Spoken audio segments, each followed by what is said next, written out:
السلام علیکم کلاس 4۔ آج ہم اپنا دوسرا چیپٹر پڑھیں گے، پہلے وحی کا نزول۔ وحی کسے کہتے ہیں؟ وحی اللہ تعالیٰ کے پیغام کو کہتے ہیں جو اللہ تعالیٰ اپنے پیغمبروں کی طرف نازل کرتا ہے فرشتوں کے ذریعے۔ نزول مانے نازل ہونا۔ اس سبق میں ہم پڑھیں گے کہ حضور اکرم صلی اللہ علیہ وسلم پر جو پہلی وحی نازل ہوئی اس کا کیا واقعہ ہے۔ اللہ تعالیٰ نے اس دنیا میں انسانوں کی اصلاح کے لیے جن نیک لوگوں کو بھیجا انہیں نبی یا رسول کہتے ہیں۔ اصلاح یعنی جو لوگ گمراہ ہوئے تھے ان کی بھلائی کے لیے، ان کو سبق سکھانے کے لیے جو لوگ بھیجے گئے ان کو نبی یا رسول کہتے ہیں۔ اللہ تعالیٰ نے 1,24,000 رسول یا پیغمبر بھیجے جنہوں نے لوگوں کو ہدایت کا راستہ دکھایا۔ اللہ تعالیٰ نے اپنے ان نبیوں اور رسولوں کو وحی کے ذریعے تعلیم دی کہ لوگوں کو کن کن باتوں کا حکم دینا ہے اور کن باتوں سے منع کرنا ہے۔ اللہ تعالیٰ نے کم و بیش 1,24,000 نبی اور رسول بھیجے ہیں۔ وحی کا مفہوم یعنی وحی کی تعریف، کیا معنی ہے وحی کے؟ وحی کا لفظی مطلب ہے پیغام الہی یعنی اللہ تعالیٰ کا پیغام۔ اس سے مراد اللہ تعالیٰ کی طرف سے پیغمبروں پر نازل ہونے والے احکامات ہیں جن کے ذریعے وہ لوگوں کی تربیت کرتے تھے۔ دوسری ہیڈنگ ہماری ہے حضرت محمد صلی اللہ علیہ وسلم پر پہلی وحی کا نزول۔ حضرت محمد صلی اللہ علیہ وسلم کو لوگوں کو برائیوں میں مبتلا دیکھ کر فکر مند رہتے تھے۔ آپ صلی اللہ علیہ وسلم کائنات اور خالق کائنات پر غور و فکر کرتے رہتے تھے، یعنی حضور اکرم صلی اللہ علیہ وسلم اس بات پہ غور کرتے رہتے تھے کہ لوگ اس قدر برائیوں میں کیوں مبتلا ہیں اور یہ کائنات اللہ تعالیٰ نے کیسے بنائی اور اللہ اس کا بنانے والا جو ہے اس نے کس طرح سے اس کائنات کو ترتیب دیا، اور خالق کائنات کی عبادت کے لیے مکہ سے تقریباً 3 کلومیٹر دور غار حرا تشریف لے جاتے تھے۔ آپ صلی اللہ علیہ وسلم ایک دن حسب معمول یعنی روز کے معمول کی طرح غار حرا میں عبادت کر رہے تھے کہ اللہ کے مقرب فرشتے، مقرب یعنی قریب، حضرت جبرائیل علیہ السلام وحی کی صورت میں اللہ تعالیٰ کا پیغام لے کر آئے۔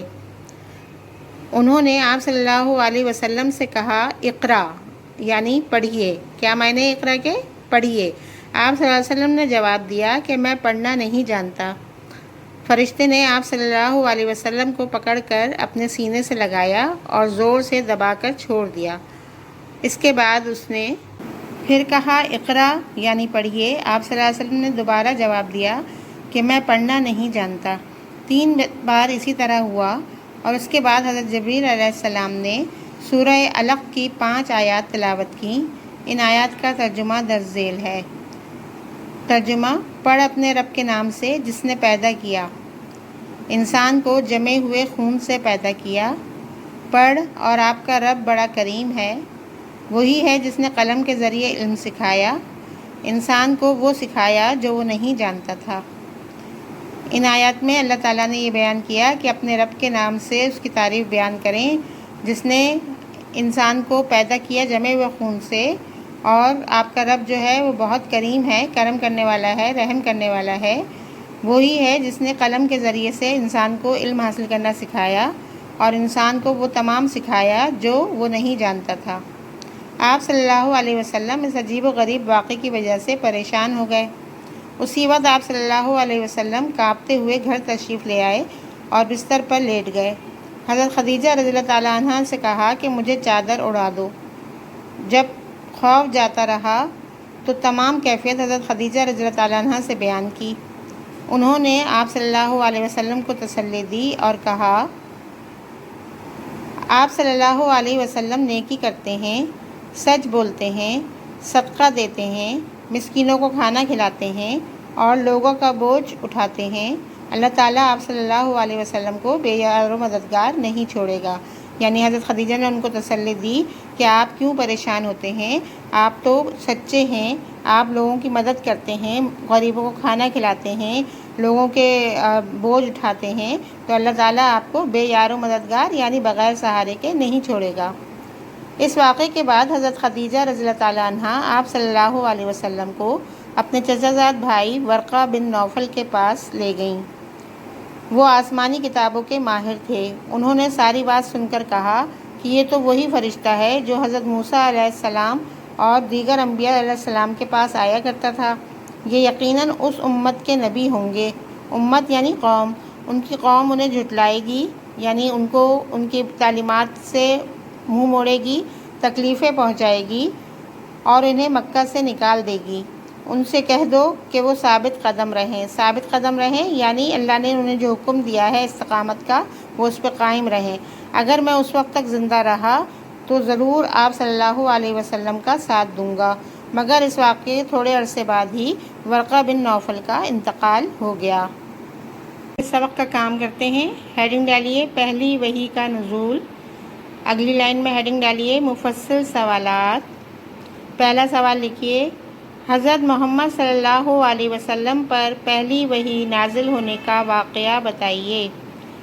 ہیڈنگ ڈالیے وحی کا مفہوم۔ اگلی لائن سے لکھیے، وحی کے لفظی مطلب ہے پیغام الہی، اس سے مراد اللہ کی طرف سے پیغمبروں پر نازل ہونے والے احکامات ہیں۔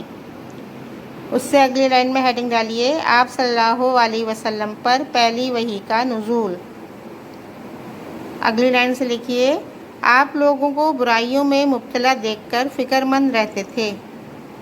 آپ کائنات اور خالق کائنات پر غور و فکر کرتے رہتے تھے اور خالق کائنات کی عبادت کے لیے مکہ سے تقریباً 3 کلومیٹر دور غار حرا میں تشریف لے جاتے تھے۔ آپ ایک دن حسب معمول غار حرا میں عبادت کر رہے تھے کہ اللہ تعالیٰ کے مقرب فرشتے حضرت جبرائیل علیہ السلام وحی کی صورت میں اللہ تعالیٰ کا پیغام لے کر آئے۔ انہوں نے آپ صلی اللہ علیہ وسلم سے کہا، اقرا یعنی پڑھیے۔ آپ نے جواب دیا کہ میں پڑھنا نہیں جانتا۔ فرشتے نے آپ کو پکڑ کر اپنے سینے سے لگایا اور زور سے دبا کر چھوڑ دیا۔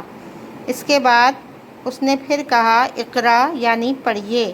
آپ نے دوبارہ جواب دیا کہ میں پڑھنا نہیں جانتا۔ 3 بار اسی طرح ہوا اور اس کے بعد حضرت جبرائیل علیہ السلام نے سورہ علق کی پہلی 5 آیات تلاوت کیں۔ ان آیات کا ترجمہ درج ذیل ہے۔ پڑھ اپنے رب کے نام سے جس نے پیدا کیا ہے انسان کو جمے ہوئے خون سے۔ پڑھ اور آپ کا رب بڑا کریم ہے، وہی ہے جس نے قلم کے ذریعے علم سکھایا انسانوں کو وہ سکھایا ہے جو وہ نہیں جانتا تھا۔ اگلی لائن میں مختصر سوالات کی ہیڈنگ ڈالیے اور اس میں پہلا سوال لکھیے، حضرت خدیجہ رضی اللہ تعالیٰ عنہ نے آپ کو کن الفاظ میں تسلی دی؟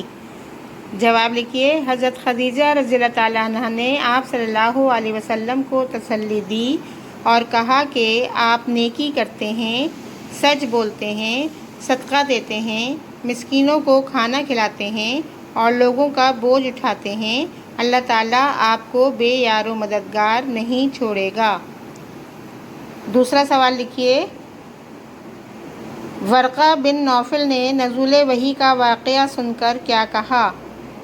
جواب لکھیے، آپ کے چچا زاد بھائی ورقہ بن نوفل نے سارا واقعہ سن کر کہا کہ یہ تو وہی فرشتہ ہے جو حضرت موسیٰ اور دیگر انبیاء کے پاس آیا کرتا تھا۔ یقیناً اس امت کے نبی ہوں گے، ان کی قوم انہیں جھٹلائے گی، تکلیفیں پہنچائے گی اور انہیں مکہ سے نکال کر رہے گی۔ ان سے کہہ دو کہ وہ ثابت قدم رہیں، اگر میں اس وقت تک زندہ رہا تو ضرور آپ کا ساتھ دوں گا۔ اب کتاب کے صفحہ نمبر 29 سے سوال نمبر 3 لکھیے، درست لفظ لکھ کر خالی جگہ پر کیجیے۔ اس میں پہلا ہے، وحی سے مراد اللہ تعالیٰ کی طرف سے پیغمبروں پر نازل ہونے والے ڈیش ہیں، احکامات ہیں۔ نمبر 2، اللہ تعالیٰ کے مقرب فرشتے حضرت جبرائیل علیہ السلام وحی کی صورت میں اللہ تعالیٰ کا پیغام لے کر آئے۔ نمبر 3 یہ ہے کہ حضرت محمد صلی اللہ علیہ وسلم پر نازل ہونے والی پہلی وحی کا آغاز لفظ ڈیش سے ہوتا ہے، اقرا سے ہوتا ہے۔ نمبر 4 ہے، اقرا کے معنی ہیں ڈیش پڑھ۔ نمبر 5، حضرت خدیجہ رضی اللہ تعالیٰ عنہ آپ صلی اللہ علیہ وسلم کو اپنے چچا زاد بھائی ڈیش کے پاس لے گئیں، ورقہ بن نوفل کے پاس لے گئیں۔ خالی جگہ میں ہی یہ دونوں بھی لکھیے۔ سورہ علق قرآن مجید کے ڈیش پارے میں ہے، 30ویں پارے میں ہے۔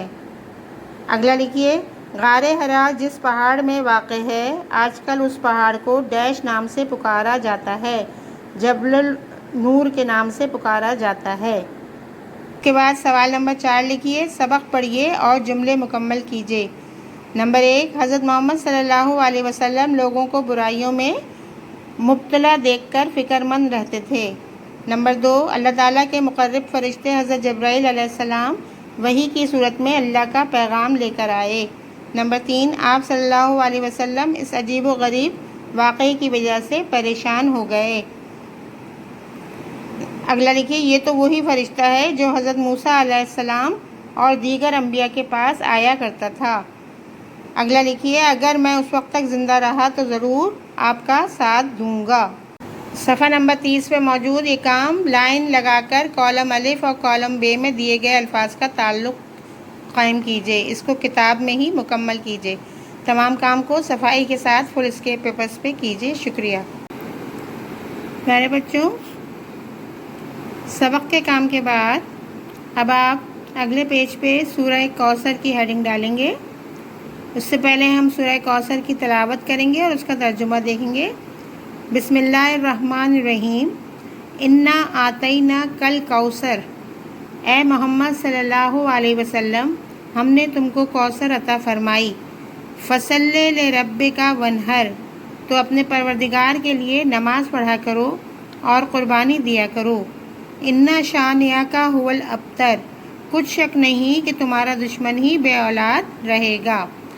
سورہ کوثر میں اللہ تعالیٰ نے حضور اکرم صلی اللہ علیہ وسلم کو یہ حکم دیا ہے، کیونکہ جب حضرت ابراہیم علیہ السلام، حضرت ابراہیم رضی اللہ تعالیٰ عنہ جو حضور اکرم صلی اللہ علیہ وسلم کے صاحبزادے تھے، ان کی وفات ہوئی تو قریش مکہ نے حضور اکرم صلی اللہ علیہ وسلم کو طعنے دینے شروع کر دیے کہ آپ بے اولاد رہ گئے۔ اس پہ حضور اکرم صلی اللہ علیہ وسلم بہت زیادہ غمزدہ ہوئے۔